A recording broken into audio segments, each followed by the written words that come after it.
Welcome and thank you for joining us. Your support means the world. Quick question. Where are you listening from today? Which city? Which country? Drop it below. Now, let's dive into today's story.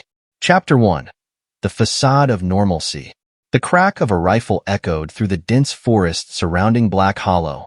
A deer dropped silently to the ground as Garrick Blackthorne lowered his weapon, his weathered hands steady on the polished wood.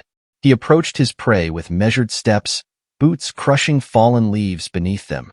Clean shot, he muttered to himself, examining the precise hit. The morning hunt had been productive. This would feed him for weeks. As he began field dressing the deer with practiced movements, his mind wandered to the empty house waiting for him back in town. Lila's perfume bottles still lined their bedroom dresser, though she hadn't been home in nearly a year. Her latest letter sat unopened in his jacket pocket, probably filled with more tales of her supposed success in Paris. Garrick's jaw tightened as he worked, his knife making precise cuts through flesh and sinew. The sound of branches snapping nearby made him pause. Through the trees, he spotted Mrs. Henderson from the general store, gathering mushrooms. She quickly averted her eyes when she saw him looking, hurrying away in the opposite direction. Garrick was used to this reaction. The townspeople's mix of respect and fear suited him just fine. Back at his workshop adjacent to the house, Garrick stored the meat and began work on his latest furniture commission. The repetitive motions of sanding would help quiet his mind. He'd built a reputation for quality craftsmanship over the years, though some clients still hesitated to work with him directly. "Your attention to detail is remarkable," Thomas Green had told him last week while picking up a custom dining table, careful to maintain a polite distance. "Never seen work quite like yours in these parts." "I take pride in what I do," Garrick had replied simply, noting how the man's hands shook slightly as he counted out the payment. The phone on his workbench buzzed. His parents, asking him to come by for dinner. He texted back a brief confirmation. These weekly dinners had become routine since Lila left, though lately they felt different. His mother's nervous chatter, his father's inability to meet his eyes for long, and Dax's conspicuous absences all added up to something Garrick couldn't quite piece together. He cleaned up and headed to their house on the outskirts of town, the familiar drive giving him time to observe the changes in Black Hollow. New faces were rare here. The isolation kept most people away. Those who did stay learned quickly how things worked, which rules could bend and which were ironclad. Betrayal was one line you didn't cross, not if you wanted to remain standing. His mother Margaret's forced cheerfulness greeted him at the door. "Garrick, come in, come in. I made your favorite pot roast." The house smelled of herbs and meat, but the usual comfort of his childhood home felt hollow tonight. His father Robert sat in his usual armchair, newspaper held up like a shield. "Where's Dax?" Garrick asked, noting his brother's empty spot at the table. "Oh, he's been so busy at the garage lately," Margaret said quickly, serving the food with slightly trembling hands. "You know how he gets with his projects." Garrick watched his mother's nervous movements, cataloging each tell. The way she avoided his direct gaze, how she kept glancing at his father for support. Robert remained buried in his paper, knuckles white against the edges. "Haven't seen much of him around town either," Garrick commented, cutting into his meat. "Strange for someone so busy at a local garage. He's been traveling for parts," Robert offered from behind his paper barrier. "Can't get everything we need here in Black Hollow." Garrick let the obvious lie hang in the air, watching his parents squirm under the weight of unspoken words. They ate in tense silence, broken only by the scrape of cutlery and Margaret's occasional attempts at small talk about town gossip. Back home that night, Garrick finally opened Lila's letter. Her elegant handwriting filled the pages with descriptions of Paris fashion shows and meetings with perfume distributors. A photo fell out, Lila in front of the Eiffel Tower, her signature necklace glinting in the sunlight. The same necklace she'd left behind in their bedroom drawer, which had mysteriously disappeared last month. He set the letter aside and opened his laptop, scrolling through Facebook out of habit rather than interest. A new post from Dax caught his eye. His brother at the county hospital, proudly holding a newborn. Their parents beamed in the background, and there on the side table lay Lila's necklace next to her distinctive keychain. Garrick's fingers hovered over the keyboard as ice spread through his veins. He typed, "Congratulations." Wish you all the best. He closed the laptop and sat in perfect stillness, mind racing through months of scattered pieces falling into place. Lila's interrupted phone calls, Dax's strange absences, his parents' guilty behavior, the missing necklace. In the silence of his home, Garrick allowed himself a single, harsh laugh. Then he began to plan. The next morning, he went about his routine as usual. He worked on his commissions, spoke with clients, and nodded to passers-by on the street. But beneath this facade of normalcy, his mind dissected every interaction of the past year, cataloging betrayals large and small. When Mrs. Henderson came to his workshop to commission a new dining room set, he greeted her with his usual reserved politeness. "I saw you hunting yesterday," she ventured, hands clutching her purse. "You're quite skilled with that rifle." "Years of practice," he replied, noting how she edged toward the door. "Patience is key. Waiting for the right moment to take the shot." She hurried away soon after, and Garrick returned to his work, planning each cut, each joint, each finishing touch, just as he would plan what was to come. That evening, he called Lila. The international ring tone buzzed 3 times before she answered. "Darling, I was just thinking about you." Her voice dripped honey through the line. "Paris is absolutely magical this time of year." "Is it?" he asked quietly, examining the hunting knife he'd been sharpening. "Tell me more about your success there." As she wove her elaborate lies, Garrick listened not to her words but to the background sounds. No city traffic, no French voices, just the familiar ambient noise of Black Hollow's quiet streets. "I miss you," she sighed dramatically. "Just a few more months and I'll be home." "Take your time," he replied, testing the knife's edge against his thumb. "Some things are worth waiting for." After hanging up, Garrick sat in his workshop until dawn, surrounded by the tools of his trade, wood, metal, and the quiet patience of a hunter who knows his prey is already in his sights. In Black Hollow, secrets had a way of festering in the dark. But Garrick Blackthorne was used to working in darkness, and he knew that sometimes the most devastating wounds were the ones you never saw coming. Chapter 2. The Web of Lies. The county hospital's fluorescent lights buzzed overhead as Garrick approached the nurse's station. He carried a package wrapped in brown paper, his boots silent on the linoleum floor. "Nancy," he greeted the night nurse, placing the package on the counter. "Wild turkey, fresh from yesterday's hunt. Your husband mentioned you enjoy it." Nancy glanced at the package, then at Garrick's impassive face. "That's very kind of you, Mr. Blackthorne. I need information," he said quietly, leaning forward. "About a birth last week.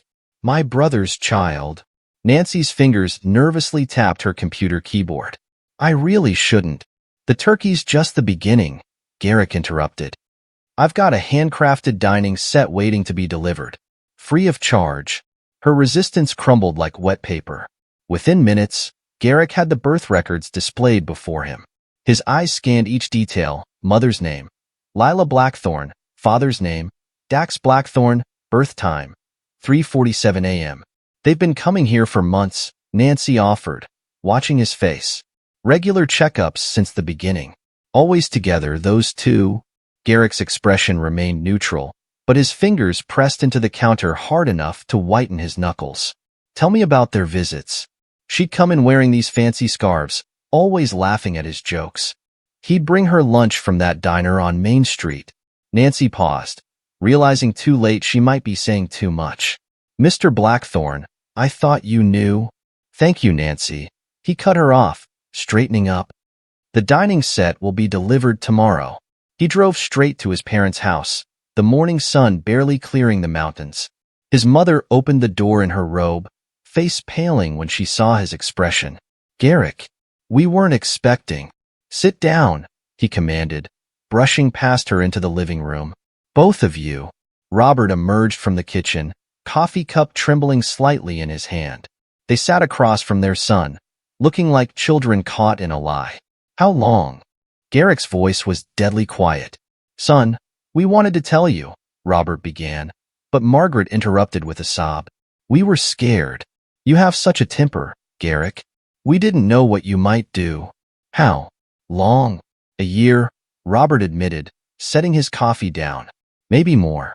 They tried to hide it at first, but in a town this small, Garrick absorbed this, his face a mask of stone. And you helped them. There are children too, Margaret pleaded. Lila said she'd fallen out of love with you. She and Dax, they just connected. Connected, Garrick repeated, the word tasting like acid. While my wife was supposedly in Paris, she was connecting with my brother under your roof. She was unhappy, Margaret continued, wringing her hands. You're so cold sometimes, Garrick. So distant. Dax made her laugh, made her feel. Enough. Garrick stood abruptly, making both parents flinch. You will not tell them I know. If you warn them, if you breathe a word of this conversation, I will ensure you never see that grandchild. You wouldn't, Margaret gasped. Try me. He moved to the door, then paused. One more thing. That dining set I made you last Christmas? Burn it. 3 days later, Lila returned home. Garrick watched from his workshop as she lugged her suitcases up the porch steps, her clothes and perfectly styled hair a stark contrast to Black Hollow's rustic setting. Darling, she called out, spotting him. Help me with these bags? He obliged, noting how she tensed slightly when he approached. She'd always been a good actress, but now he could see the tells, the way she angled her body away from him, the slight tremor in her smile. Paris was amazing, she gushed as they entered the house. The contacts I made, the deals I closed, I brought you something special. She handed him a wrapped package, expensive cologne in a crystal bottle. He set it on the kitchen counter without opening it. You must be tired, he said, watching her closely. Long flight. Exhausted. She agreed quickly. I might lie down for a bit. Of course. He stepped closer, into her personal space. Rest well, wife. She retreated to their bedroom, and Garrick returned to his workshop. Through the window, he watched her slip out the back door an hour later, heading in the direction of Dax's garage. That night, she tried to restart their intimate life, her hands sliding across his chest as they lay in bed. Garrick caught her wrists, gentle but firm. Not tonight, he said. You need your rest. A flash of relief crossed her face before she could hide it. You're right. I'm still jet-lagged. He lay awake long after her breathing evened out, remembering every lie, every deception. In the dark, he allowed himself to feel the full weight of their betrayal. By morning, that weight had transformed into cold, deadly purpose. The next few days established a pattern. Lila played the role of devoted wife, returning to domestic life, while Garrick played the unsuspecting husband.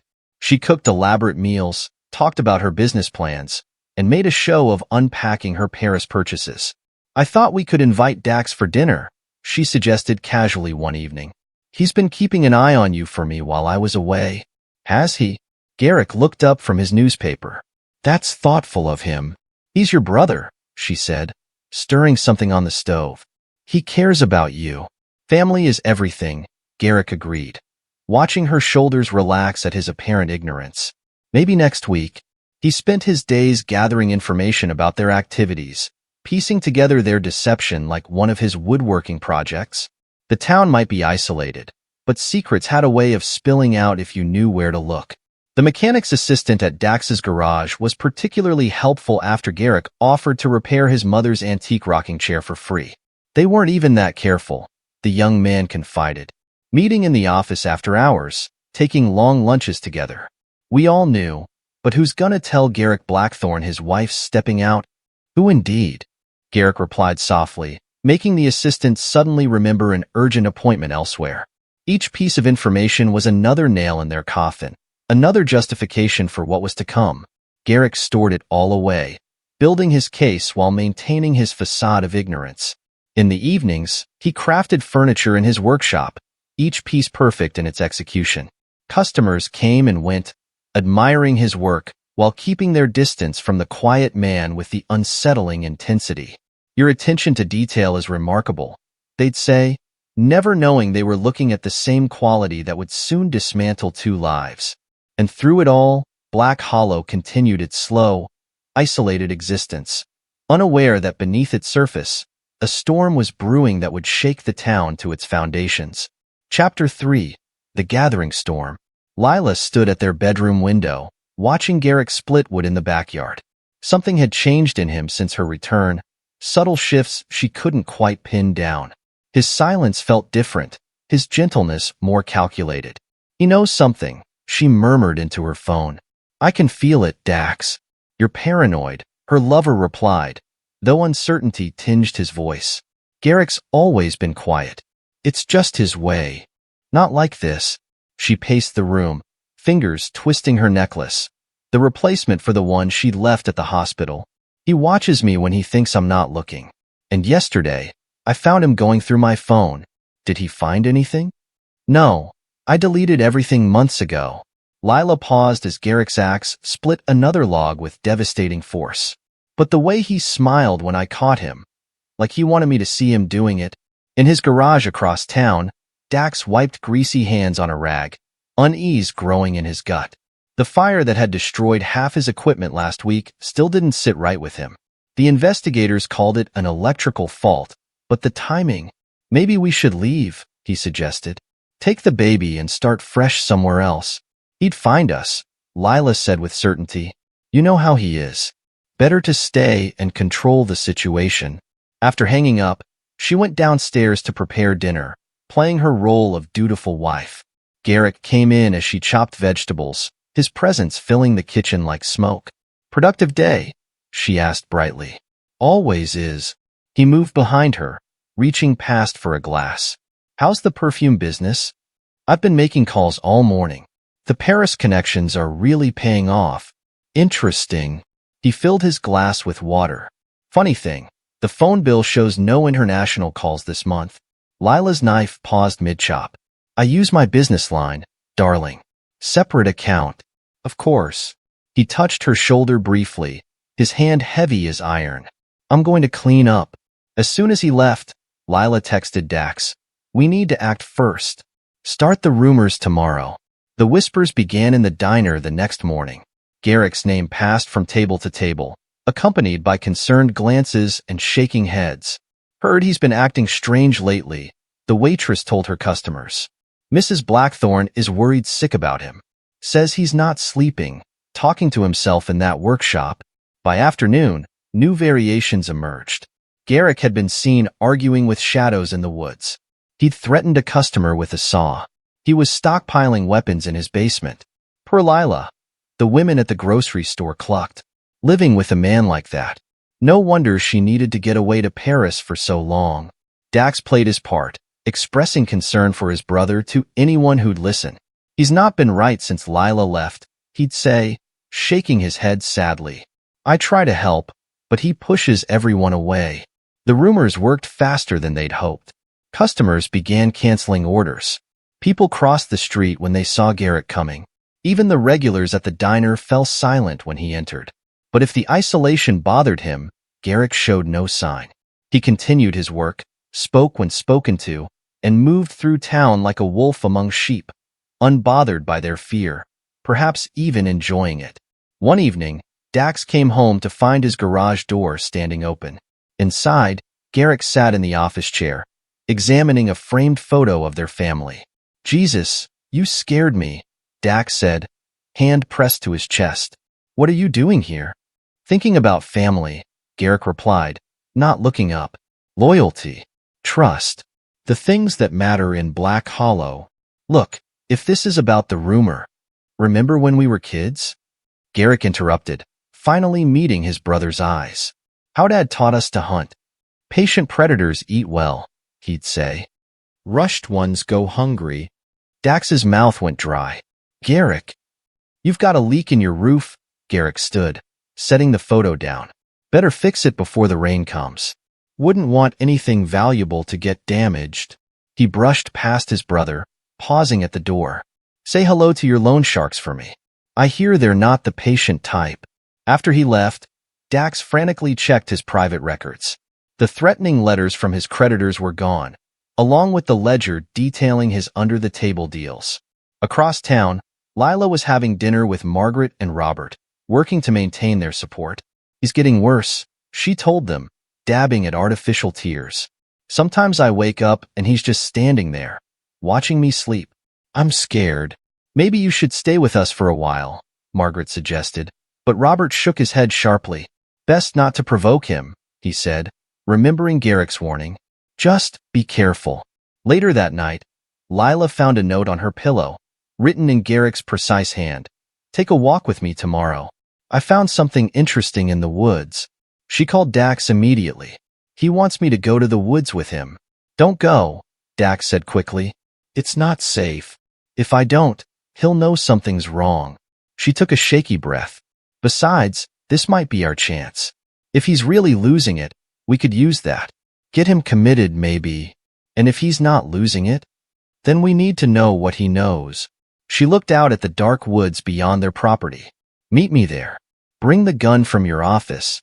The next day dawned bright and clear, but to Lila and Dax, the sun felt like a spotlight, exposing their every move. They arrived separately at the meeting point deep in the woods, where Garrick had promised to show them his discovery. You brought company, Garrick's voice came from behind them, making both spin around. How thoughtful. He stepped out from behind a tree, empty-handed and relaxed. Too relaxed. What did you want to show us? Lila asked, fighting to keep her voice steady. Garrick's smile was a terrible thing to behold. Oh, I think you both know exactly what I'm about to show you. The trap had been sprung, and as realization dawned on their faces, the true magnitude of their miscalculation became crystal clear. They had thought themselves the hunters, only to find they'd been the prey all along. Chapter 4. The Confrontation. Deep in the woods outside Black Hollow, Garrick stood before Lila and Dax, his stance relaxed yet threatening. The siblings' fear was palpable as they realized their predicament. A year, Garrick said, his voice cutting through the forest silence. A whole year of lies, sneaking around, playing me for a fool. Garrick, please, Lila stepped forward, hands raised. Let me explain. Explain what? He pulled out his phone, showing them the hospital photo. How you faked business trips while carrying my brother's child. How our parents covered for you. Or should we discuss the rumors you've been spreading about my mental state? Dax's hand inched toward the gun in his jacket. Garrick noticed. Touch that gun, brother, and it'll be the last thing you do. You're outnumbered, Dax said, though his voice wavered. Garrick laughed, a sound devoid of humor. Am I? Check your pocket again. Dax reached for the gun, finding only an empty holster. Garrick held up the weapon he'd taken from Dax's office the previous night. Amateur, he spat. Just like your attempt to destroy my reputation. Did you really think I wouldn't notice the patterns? The whispers starting right after your little phone call with Lila? How did you? I own this town, Garrick cut him off. Nothing happens here without my knowledge. Not anymore. Lila switched tactics, her face morphing into a mask of remorse. It wasn't supposed to happen like this. Dax and we tried to fight it. But you were so distant, so cold. Save your performance, Garrick interrupted. I've watched you lie for months. I know all your tricks. He turned to Dax. You wanted what was mine. Always have, since we were kids. My toys, my success, my wife. Tell me, brother, was it worth it? You don't deserve her, Dax snarled, finding courage in desperation. You treat everything like a possession. Your house, your business, your wife. The gun cracked across Dax's face, sending him sprawling. Blood spurted from his nose as he scrambled backward. Garrick, stop! Lila screamed. Think about the baby. Ah yes, the baby. Garrick's voice dropped dangerously low. My nephew. Or is it stepson? The paperwork's a bit unclear. He pulled out another phone, Dax's missing cell phone. Interesting text between you two. Plans to leave Black Hollow, take the child, start fresh somewhere else. As if I'd let you take what's mine. The baby isn't yours, Lila spat. No, Garrick agreed. But he will be. Understanding dawned on their faces. Lila lunged forward, nails raking toward his eyes. Garrick caught her wrist, twisting until she gasped in pain. Here's what's going to happen, he said calmly. I'm taking the child. You two are going to disappear. If you try to stop me, I'll ensure those loan sharks find out exactly where their money went. Dax. And Lila? Those perfume contracts you forged? One phone call to the right authorities. You can't do this, Dax groaned through his bloody nose. I already have. Garrick released Lila's wrist. The papers are drawn up. One signature from each of you. And this all goes away quietly. Refuse, and I'll destroy you both so thoroughly, you'll wish I'd left you in these woods. You're insane, Lila whispered. No, wife. I'm patient. I'm thorough. And I'm very, very angry. He pulled out a folder. Sign. And if we don't? Garrick's smile made them both step back. Then I start making calls. To loan sharks. To police. To certain individuals who'd be very interested in your various illegal activities. I've documented everything. And I mean everything. He turned to Dax. Remember Tommy Wells? The parts you've been stealing from his scrapyard? He's very interested in knowing where his inventory went. Dax paled. You wouldn't. Or perhaps, Garrick continued, the health department would like to know about the toxic waste you've been dumping behind the garage. The same garage where you meet your son. Stop, Lila pleaded.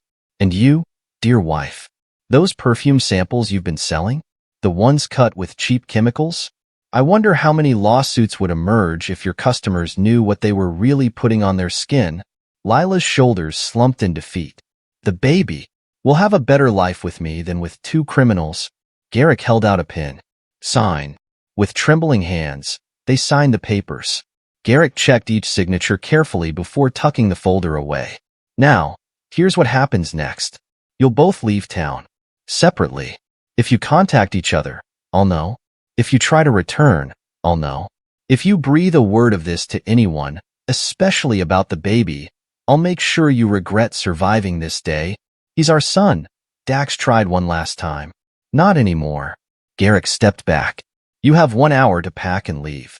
I've frozen your accounts, but there's enough cash in these envelopes to get you started somewhere far from here.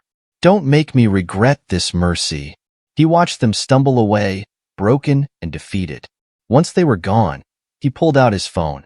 It's done. He told the person on the other end. Send the nurse. The baby needs to be moved tonight. He hung up and looked at the spot where his wife and brother had stood. In the end, their betrayal had given him something unexpected, a son, a legacy, someone he could shape in his own image, free from their poisonous influence. The sound of approaching footsteps made him turn. Nancy from the hospital emerged from the trees, pushing a stroller. The papers are signed, he said, reaching for the sleeping infant. He's mine now. What should I tell people? The truth. That his parents abandoned him. That I, as his uncle, stepped in to raise him. He looked down at the child. Black Hollow takes care of its own. As he carried his new son home, Garrick allowed himself a moment of satisfaction. Let them run. Let them hide. It didn't matter anymore. He had one, and they had lost everything. The town would talk, of course. They'd whisper about the strange disappearance of Lila and Dax, about the baby now in Garrick's care. But they'd do it quietly, carefully, remembering what happened to those who crossed Garrick Blackthorn. And in time, they'd accept the new normal, just as they accepted everything else in Black Hollow. Because in this town, justice wasn't found in courtrooms or police stations. It was found in the quiet revenge of patient men who never forgot a betrayal. Chapter 5. The Downward Spiral. Lila paced the small motel room on the outskirts of Black Hollow, her clothes replaced by cheap department store finds. A week had passed since the confrontation in the woods, and desperation clawed at her throat. He can't just take our baby, she hissed into her burner phone. The motel room's peeling wallpaper and stained carpet were a far cry from her former life. He already has, Dax's voice crackled through the cheap speaker. The adoption papers are ironclad. I had a lawyer look at them. Then we'll tell everyone the truth. I'll go to the town square right now. And say what? Dax cut her off. That we lied for a year? That we committed fraud? That we were planning to skip town with dirty money? He's got us trapped, Lila. She threw the phone across the room, watching it bounce off the wall. Her reflection in the spotted mirror showed a woman she barely recognized. Hollow-eyed, unwashed hair, makeup long gone. In town, she tried one last desperate move. Standing outside the grocery store, she grabbed passing shoppers' arms. Please, you have to help me, she begged. Garrick Blackthorn stole my baby. Thief. That's not what I heard, Mrs. Henderson interrupted. yanking her arm away. Word is you abandoned that poor child. Left him at the hospital and ran off with your lover. No, that's not. Shame on you. Another woman spat. Thank God that baby has his uncle to care for him. Lila spun around, seeing hostile faces everywhere. Garrick had worked fast, spreading his version of events throughout the tight-knit community. She fled back to her motel room, tears streaming down her face. Meanwhile, Dax faced his own nightmares. Two men cornered him behind a gas station 50 miles from Black Hollow. Money's due, the larger man said, cracking his knuckles. Boss doesn't like waiting. I just need more time, Dax pleaded. My garage burned down, the second man finished. Funny thing about that. Boss got an anonymous tip about insurance fraud. Seems you torched it yourself. What? No, I didn't. The first punch caught him in the stomach. The second broke his nose.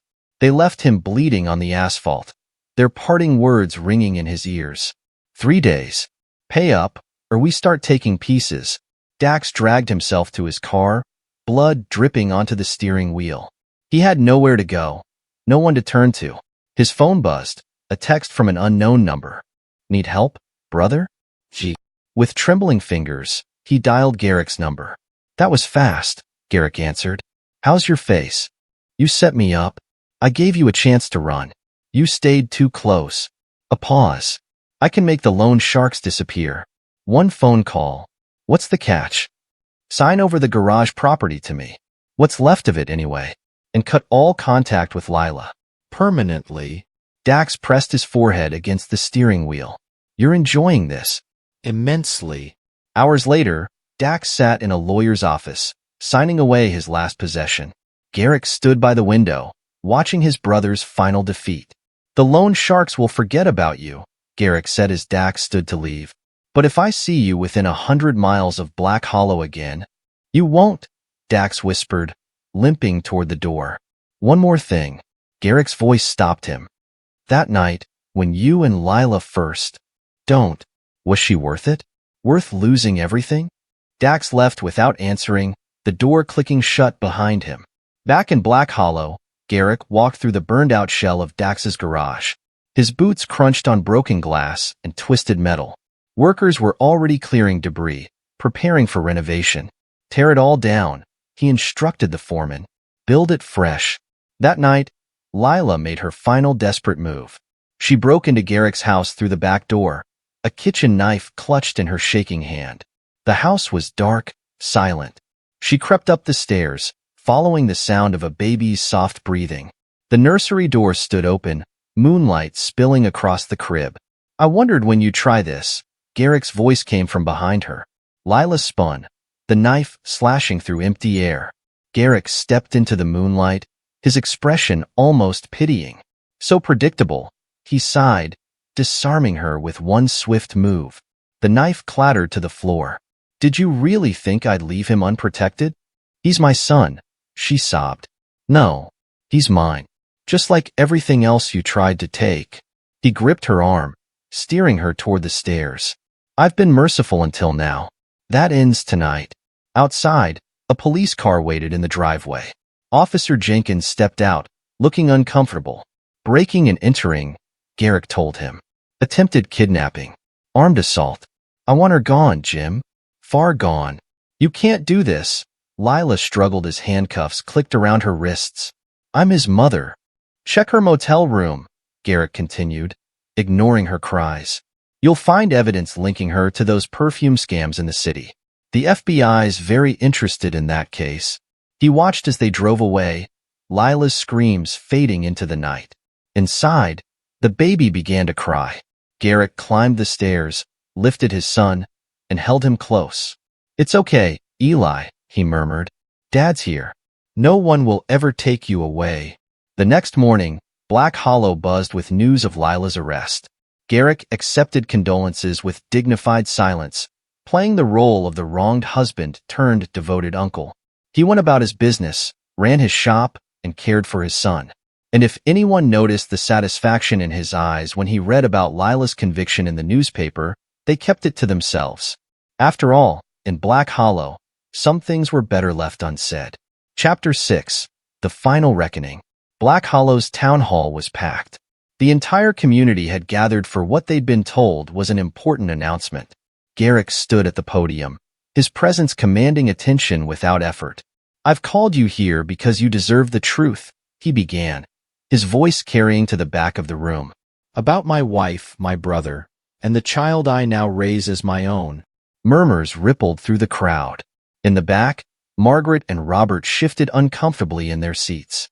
"For a year, they deceived not just me, but all of you. Used this town's trust against itself." He paused, letting the words sink in. "Today, that deception ends." 2 police officers led Dax into the hall. He looked broken, defeated, his once charming smile replaced by grim resignation. "My brother has something to say," Garrick announced. "Don't you, Dax?" Dax stepped up to the microphone, hands trembling. I betrayed my brother. Betrayed this town. The garage fire, the toxic dumping, the stolen parts. It was all me. I'm here to confess everything." The crowd erupted in shocked whispers. Garrick watched impassively as Dax detailed his crimes, each admission driving another nail into his own coffin. "And Lila," someone shouted from the crowd. "My wife," Garrick's voice cut through the noise, chose to flee rather than face her actions. She attempted to kidnap the child before her arrest. "The FBI is handling her case now." He turned to Dax. "The woods where we hunted as children. Remember what Dad taught us about facing consequences?" Dax nodded slowly. "You have until sundown," Garrick said quietly. "What happens after that is up to you." The crowd watched as Dax walked out, shoulders hunched. They all knew what it meant, exile or worse. In Black Hollow, some punishments didn't need to be spelled out. Margaret stood up, her voice shaking. "He's your brother." "Not anymore." Garrick's tone left no room for argument. Family is more than blood. It's trust, loyalty, things he forgot long ago. The townspeople filed out, processing what they'd witnessed. Garrick remained at the podium, accepting handshakes and words of support. His revenge was almost complete. Later that afternoon, he tracked Dax to their old hunting grounds. His brother sat on a fallen log, staring at nothing. "You could have just turned me in," Dax said without looking up. "This way teaches a better lesson." Garrick tossed a backpack at his feet. "Money, supplies, new identity papers. More than you deserve. And if I don't leave, then I release the rest of the evidence. The real crimes. The ones that carry heavy sentences." Garrick crouched to meet his brother's eyes. "I'm giving you a chance to survive, Dax. Take it." "Why?" "Because watching you live with this is better than watching you rot in prison." He stood up. "You have an hour. When I come back, I want to find nothing but memories here." As Garrick walked away, Dax called after him. "The boy, will you tell him about us? My son will know exactly what happens to those who betray family." Back in town, Garrick stopped by his parents' house. They sat in their living room, the weight of the day's events heavy in the air. "You forced your own son into exile," Margaret accused. "You helped them betray me," Garrick countered. "Consider yourselves lucky I still allow you to see Eli." "We're still your parents," Robert protested. "You're alive because I permit it. Remember that the next time you question my decisions." He left them there, their tears meaning nothing to him. The sun was setting as he drove home, painting the sky in shades of blood. Eli was waiting in his crib, innocent of the day's dark events. Garrick lifted him gently, carrying him to the window. "This town is yours now," he told the child. "Everything I've built, everything I've taken back, it's all for you. And one day, you'll understand why I did what I had to do." In the distance, a lone figure trudged down the mountain road, a backpack slung over his shoulder. Garrick watched until Dax disappeared around the bend, erased from Black Hollow's memory like a stain scrubbed clean. The next morning, life in Black Hollow resumed its rhythm. Garrick opened his shop, worked on his commissions, and cared for his son. The townspeople treated him with a new kind of respect, part admiration, part fear. They'd witnessed his justice, understood its finality. The message was clear. Cross Garrick Blackthorne, and you disappear. No second chances, no mercy, no forgiveness. And if sometimes, in the dead of night, He stood in Eli's room watching his son sleep, remembering the price paid for this peace. Well, that was between him and the darkness. The betrayal that had threatened to destroy him had instead made him stronger, more feared, more absolute in his control. Black Hollow was his domain now, unchallenged and unquestioned. In the end, that was worth everything he'd sacrificed, everything he'd done. His revenge wasn't just complete, it was perfect. Chapter 7. The New Beginning. 5 years passed in Black Hollow, each season marking another step in Garrick's transformation from feared craftsman to untouchable sovereign. His workshop had expanded into a proper furniture business, employing half the town's skilled laborers. But it was his son Eli who truly changed him. "Dad, look!" Eli's voice rang out across the workshop yard, where he'd arranged wooden blocks into intricate patterns. At 5 years old, he already showed his father's attention to detail. Garrick set down his tools, studying the boy's work. "Good design. Strong foundation.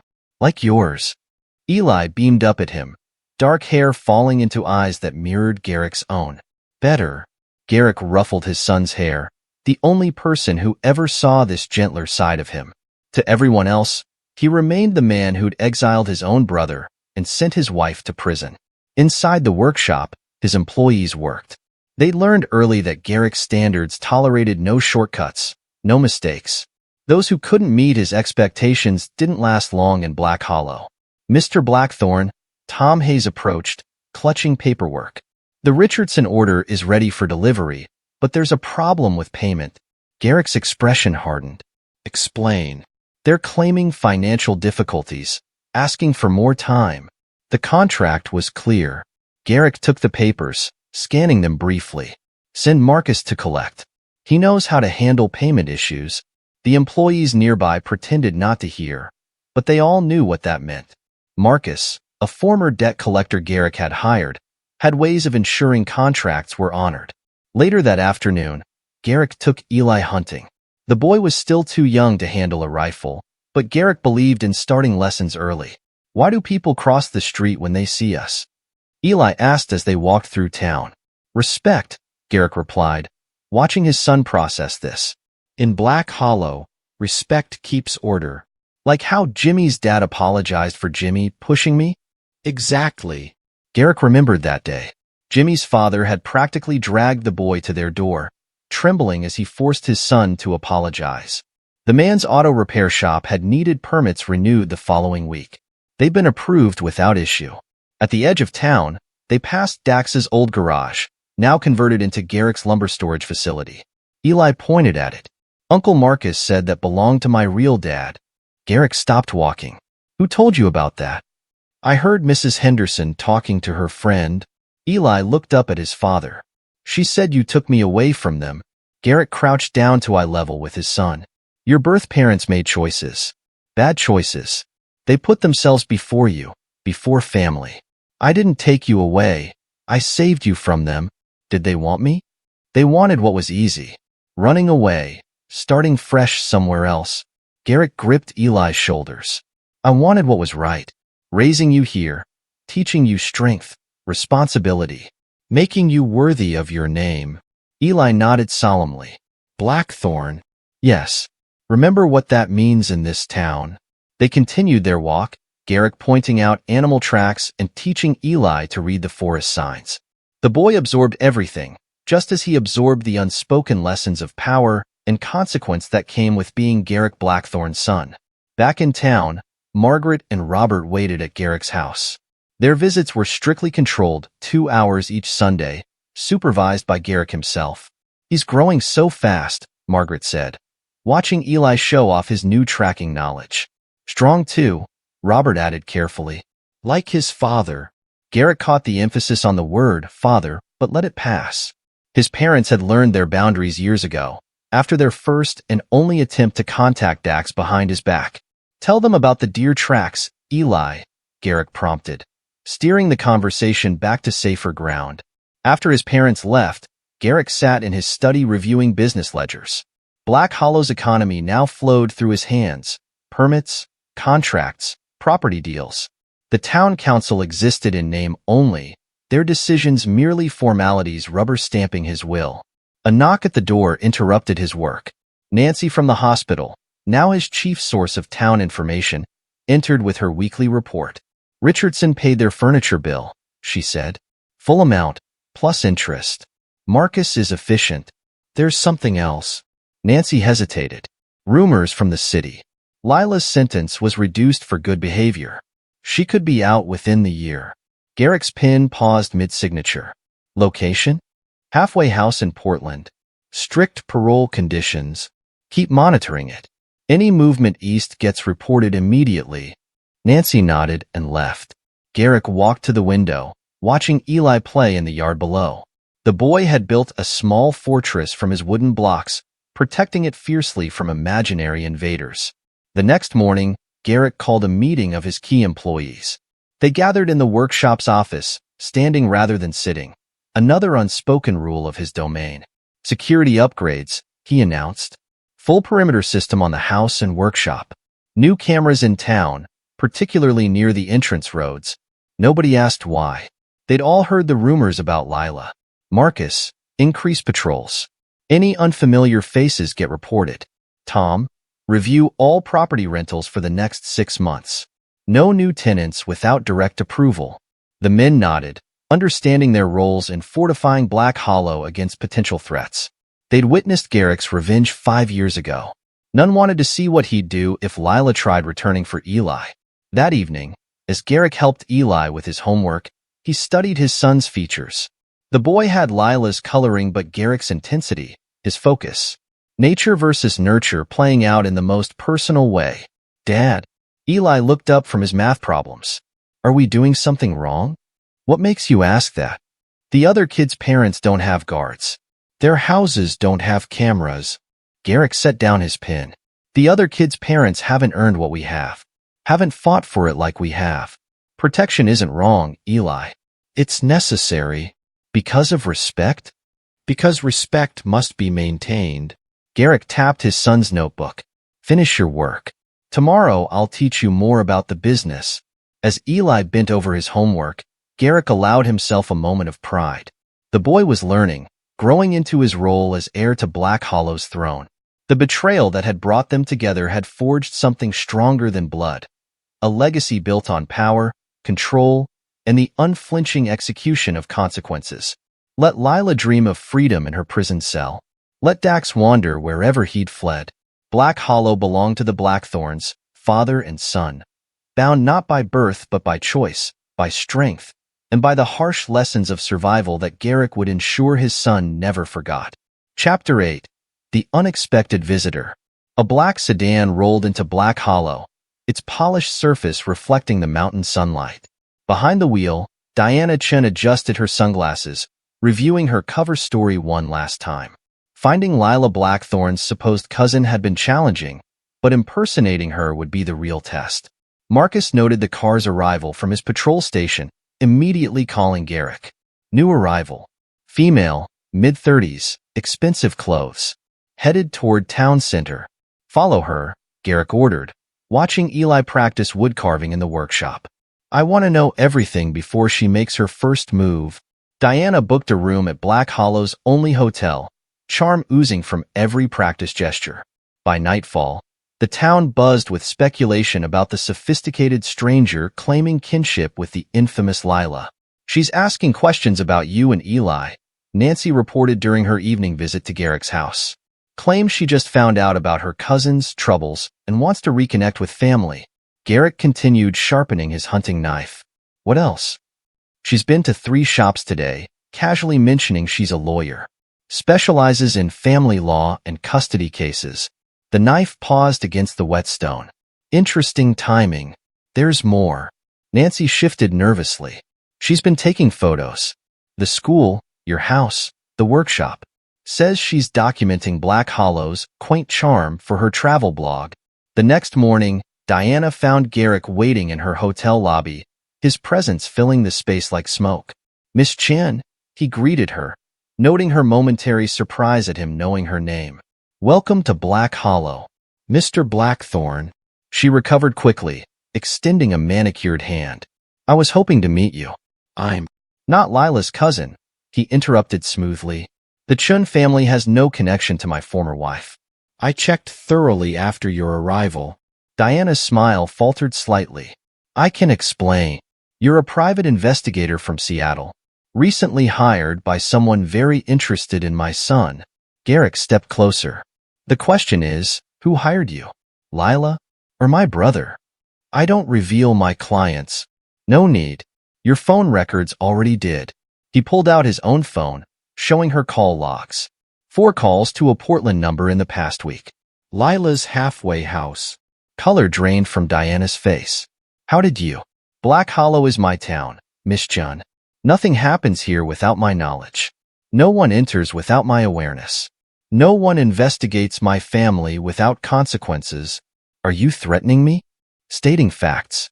Like the fact that your PI license expired last month. Or that the photos you took of my son violate several privacy laws. He smiled, the expression devoid of warmth.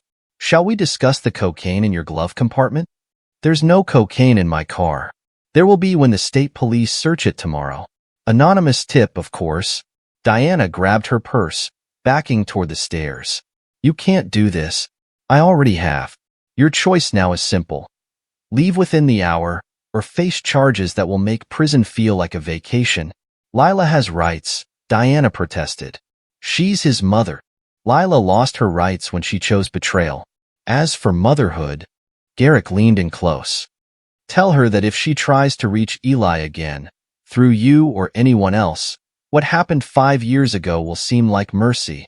He watched from the lobby as Diana threw her belongings into her car, peeling out of town like the devil himself chased her. In a way, he had. Back home, Eli waited with questions. Who was that lady, Dad? No one important. Garrick studied his son's face. Just someone who needed to learn about boundaries. Like Jimmy when he tried to take my blocks? Exactly like that. Garrick sat beside him. Some people need to learn the hard way. That evening, Garrick made 3 calls. The first ensured Diana Chin's PI license would never be reinstated. The second arranged for her Seattle office lease to encounter unexpected problems. The third reached Lila's halfway house supervisor. Mrs. Blackthorne has lost phone privileges, he informed the supervisor. Any further contact attempts will result in a formal harassment complaint. Eli appeared in the study doorway as he hung up. I heard you talking about Mom. Garrick beckoned him closer. Come here, son. It's time you knew the whole story. For the next hour, he told Eli a carefully crafted version of events. How Lila and Dax had betrayed not just him, but the entire town. How their actions had threatened the stability Garrick had built. How he'd protected Eli from their destructive influence. They would have ruined you, he explained, watching his son absorb each word. Turned you weak. Taught you to run from consequences instead of facing them. Is that why you made them leave? I gave them a choice. They chose exile over redemption. Garrick gripped Eli's shoulder. Remember that, son. Choices have consequences. Always. Later that night, Garrick reviewed the security footage Marcus had collected of Diana's brief stay. Her photos, her notes, her phone calls, all documented and analyzed. A message popped up on his phone. Lila's halfway house supervisor reporting her reaction to losing phone privileges. Apparently, she'd thrown a fit, threatening lawsuits and media exposure. Garrick archived the message with the others, evidence building upon evidence. Let her rage. Let her plot. Black Hollow remained his fortress, Eli his legacy. No token investigator or desperate ex-wife could change that. In his room, Eli slept soundly, untroubled by the day's events. On his bedside table sat the wooden horse he'd carved that morning. Rough but promising, just like its maker. Garrick touched the carving gently, pride mixing with determination. Diana Chun had been a test, one he'd passed easily. But Garrick knew there would be others. Lila's approaching freedom would draw them like moths to flame, each thinking they could succeed where others had failed. Let them come, he thought. Each attempt would only strengthen his control, teach Eli another lesson about power and consequence. In Black Hollow, the Blackthorn name meant something. Something carved in fear and respect, polished by years of absolute authority. As he closed Eli's door, Garrick allowed himself a moment of satisfaction. Diana's failure would discourage others, but not everyone.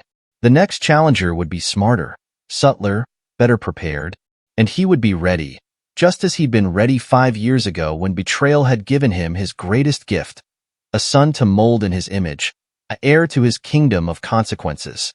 Chapter 9. The Legacy of Blackthorn. 10 years had passed since Garrick's revenge reshaped Black Hollow. Eli, now 15, stood beside his father on Hunter's Hill, overlooking the town that would one day be his. "Tell me what you see," Garrick said, watching his son scan the valley below. "Our town." Eli's voice carried the same quiet authority his father had cultivated. "The workshop's new wing is almost finished. Marcus caught 2 outsiders snooping around it yesterday, And he explained our privacy policies. they left quickly." Garrick nodded approvingly. The boy had grown into his role, learning the delicate balance of power and intimidation that kept Black Hollow under control. The town had prospered under Garrick's rule. His furniture business expanded into a small empire, bringing wealth and influence beyond the isolated valley. But with success came attention, unwanted interest from outsiders who didn't understand Black Hollow's particular brand of justice. "Mr. Morrison's behind on his lease payments," Eli commented. "3rd month running. What would you do about it?" "Give him 1 warning. If he doesn't pay in full, we take his store. His daughter wants to open a boutique. She'd be more reliable." "Good." Garrick studied his son's profile, seeing his own ruthlessness reflected there. "You understand what others don't. Mercy without purpose is weakness." They hiked down to inspect the workshop's expansion. Employees scrambled to look busy as they passed, their fear and respect a tangible thing. Eli noticed everything, just as his father had taught him. "Jake's skipping measurements again," he murmured, pointing out subtle flaws in a new dining table. "That's the 3rd time this month." "Handle it," Garrick instructed, testing his son's judgment. Eli approached the nervous craftsman. "Pack your tools, Jake. Black Hollow isn't the place for shortcuts. Please, I have a family. You should have thought about them before disappointing us." Eli's tone brooked no argument. "You have an hour to clear out. Don't make Marcus get involved." Garrick watched the exchange with pride. The boy had learned well, firm but not cruel, threatening without explicit threats. The perfect balance of fear and authority that kept Black Hollow under their control. Back in his office, Garrick reviewed reports from his network of informants. Lila had been released from prison 2 years ago but stayed in Portland, perhaps finally understanding the futility of challenging his power. Dax had vanished completely, his name a cautionary whisper in Black Hollow's collective memory. A knock interrupted his thoughts. Tom Hayes entered, looking anxious. "Sir, there's someone in town." A woman. She was asking about old property records, specifically the Blackthorn family plots. Garrick set down his papers. Description? Middle-aged, expensive clothes, trying to blend in but not managing it. Tom swallowed hard. She looks like Mrs. Blackthorn, sir. Older, but similar." Garrick didn't react outwardly, but his mind raced. After all these years, she dared to return? Where is she now? Marcus is following her. She's been circling the old garage property. Get Eli from school. Bring him to the house. No stops, no delays. Within minutes, Black Hollow's subtle machinery engaged. Shop owners found urgent reasons to close early. Streets emptied as words spread through practice channels. Even the air seemed to still, waiting. Garrick found her exactly where he expected, standing outside Dax's old garage, now a thriving part of his business empire. "Hello, Lila." She turned slowly, time and prison having carved new lines in her once beautiful face. "Garrick, you're trespassing. I wanted to see him." "Just once." Her voice cracked slightly. "He's 15 now, old enough to know the truth. He knows all he needs to know. Does he?" She stepped forward. "Does he know how you manipulated everything? How you drove us away, stole him from us? Choices have consequences, Lila." "I taught him that lesson well." "You taught him lies. I taught him strength." Garrick's voice remained calm. "Something you and Dax never understood. This town, this life, it requires absolute commitment. No weakness, No betrayal. He's my son. No. Garrick moved closer, his presence making her step back. He's my legacy. Everything I've built, everything I've created, it's all for him. He'll rule Black Hollow when I'm gone, stronger and more ruthless than I ever was. You've turned him into a monster. I've turned him into a king. Garrick smiled coldly. Leave town, Lila. Your window of opportunity closed 10 years ago. As if on cue, 3 of Marcus's men appeared at the street corners. Lila glanced around, realizing she was trapped. You haven't changed, she whispered. Neither have you. Still making poor choices. He nodded to Marcus's men. Escort Mrs. Blackthorne to the town limits. Ensure she understands the consequences of returning. Garrick watched them lead her away, noting how she kept looking back toward the school, hoping for a glimpse of the son she'd lost. She wouldn't find him. Eli was already home, protected by the fortress of power and fear Garrick had built. That evening, father and son stood on their back porch, watching the sun set behind the mountains. Was that really her? Eli asked, his voice neutral. Yes. She looked different from the photos. Prison changes people. Garrick turned to his son. But it doesn't change truth. She made her choice years ago. You're a Blackthorne, my son, my heir. Nothing she says or does will change that. Eli nodded, his expression hardening. I saw her too, from the house. She looked weak. She was always weak. That's why she ran, why she betrayed us. Us, Eli repeated, understanding the weight of the word. Will she try again? No. Garrick's certainty was absolute. She's seen what you've become, what we've built. She knows now that she lost more than a child that day. She lost her only chance to be part of something powerful.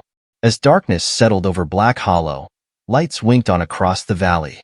Their town, their domain, secure in its isolation and iron-fisted rule. Garrick looked at his son, seeing the future of his legacy in the boy's stern profile. Let Lila crawl back to her small life in Portland. Let Dax hide in whatever hole he'd found. They were footnotes now, cautionary tales in the greater story of the Blackthorne dynasty. A dynasty built on broken trust and perfect revenge, ruled by a man who never forgot and never forgave, and soon to be inherited by a son who would make his father's ruthlessness look like mercy. In the distance, a lone figure walked the mountain road. Lila's final exit from the story she'd helped write. Garrick and Eli watched until she disappeared around the bend, neither speaking. They didn't need to. In Black Hollow, silence carried more power than words, and the Blackthorne's silence was law. Epilogue. The Silent Reckoning. 20 years later. Black Hollow had grown under the Blackthorne's rule, though its isolation remained intact. New buildings rose alongside the old, but the town's essence persisted. A place where power flowed through fear and respect, where consequences were swift and absolute. Eli Blackthorne, now 35, sat behind his father's old desk in the expanded workshop complex. Time had shaped him into Garrick's mirror image, tall, imposing, with eyes that could strip lies bare. The furniture empire had tripled under his leadership, but Black Hollow remained their fortress. The Morrison contract is ready for review, his assistant announced. Sarah Morrison, daughter of the man whose store Eli had seized 20 years ago, now served the Blackthornes with unwavering loyalty born of fear. Put it with the others. Eli's voice carried the same quiet authority his father had wielded. Any word from Marcus? Yes, sir. The surveillance report from Portland just came in. Eli opened the file, studying photos of an aged woman leaving a small apartment building. Lila, his birth mother, had never stopped trying to contact him, though her attempts grew weaker each year. Now, at 65, she lived alone, working part-time at a department store perfume counter, a bitter reminder of her old lies. A text message lit up his phone. Dad's ready for dinner? Garrick, now in his 70s, had officially retired 5 years ago, though his influence still permeated Black Hollow. He'd moved to a custom-built house overlooking the town, where he spent his days crafting small wooden pieces and teaching his grandchildren the family trade. Eli drove up the winding road to his father's house, passing security checkpoints that had only grown more sophisticated over the years. Inside, He found Garrick in his workshop, teaching 10-year-old James how to sandwood properly. Remember, Garrick told the boy, consistency breeds perfection. No shortcuts. Like with Tommy Chin? James asked, referring to the boy he'd gotten expelled from school last month for cheating. Exactly. Garrick looked up as Eli entered. Your son understands our ways. He should. You taught us both well. They moved to the dining room, where Eli's wife Rebecca had already set the table. She'd learned early in their marriage how to navigate the Blackthorn dynasty. When to speak, when to stay silent, and most importantly, when to look away. News from Portland, Eli mentioned as they ate. Lila's health is failing. Doctors give her 6 months. Garrick nodded slowly. And Dax? Still no trace. After 30 years, he's either dead or buried so deep we'll never find him. Good. Garrick turned to James. Tell your father about school today. I made Dean Wilson apologize in front of everyone, James said proudly. His dad paid his store lease right after. That's my grandson. Garrick's smile held the same predatory edge it always had. Fear and respect, boy. That's how we maintain order. After dinner, Eli and Garrick sat on the porch, drinking whiskey and surveying their domain. Black Hollow's lights spread further than they had 20 years ago, but the mountains still kept the outside world at bay. Margaret passed last week, Garrick mentioned casually, referring to Eli's grandmother. Heart failure. Did you go to the funeral? No. She made her choice 30 years ago. Robert will follow soon enough. Eli nodded, understanding. His grandparents had never fully accepted Garrick's methods, maintaining a distant relationship that grew colder each year. Their support of Lila and Dax's betrayal had earned them a lifetime of carefully measured punishment. James is stronger than I was at his age, Eli observed. No hesitation, no doubt. 3 generations of lessons learned. Garrick sipped his whiskey. Each Blackthorn stronger than the last. The conversation turned to business. Their furniture empire now supplied exclusive pieces to wealthy clients worldwide, each item crafted with the same precision Garrick had insisted upon decades ago. But the real power remained in Black Hollow, where their word was law and their justice swift. The Anderson girl asked about opening a cafe, Eli mentioned. Her father's debt to us makes her proposal interesting. Control through obligation. Garrick nodded approvingly. You've learned well. A security alert buzzed on Eli's phone, another reporter trying to dig into Black Hollow's history. They came periodically, drawn by whispers of the town's unusual power structure. None ever published their stories. The Blackthorn's influence reached far beyond the valley now, silencing threats before they formed. Did I tell you about the letter? Garrick asked suddenly. From Lila, sent last month. What did she want? To apologize. To explain. He laughed harshly. 30 years too late. Did you respond? I sent her a photo. You, Rebecca, James, and your sister Claire at the company's 30th anniversary celebration. Showed her exactly what she lost. Eli remembered that day. The photograph had captured 4 generations of Blackthorns, Garrick standing stern and proud, Eli and his family representing the dynasty's future, and the grandchildren learning their legacy of power. Claire's husband is still pushing for that board position, Eli mentioned. His sister had married the son of a state senator, expanding their influence into politics. Let him earn it, Garrick advised. Power freely given is never respected. As night fell, Eli prepared to leave. James had fallen asleep in the workshop, clutching the wooden bird he'd carved under Garrick's guidance. The boy was a true Blackthorn, ruthless with his peers, meticulous in his work, and absolutely loyal to family. Sometimes, Garrick said as they carried James to the car, I wonder what would have happened if they hadn't betrayed us. If Lila and Dax had been stronger, we'd be weaker for it, Eli replied. Their betrayal forced us to become what we are. Yes. Garrick touched his grandson's head gently. Their weakness gave us strength. Driving home, Eli reflected on the empire they'd built from betrayal's ashes. Black Hollow had become more than a town. It was a testament to the power of absolute control, of consequences unfettered by mercy. The next morning brought news from Portland. Lila had suffered a stroke, lying unclaimed in a public hospital. Eli read the report without expression, then made a single call. Arrange private care. He instructed his assistant. Anonymous donor. Make her comfortable, but maintain surveillance. If she recovers enough to communicate, I want to know. It wasn't mercy, he told himself. It was control. Even in her final days, Lila would live or die by Blackthorn decree.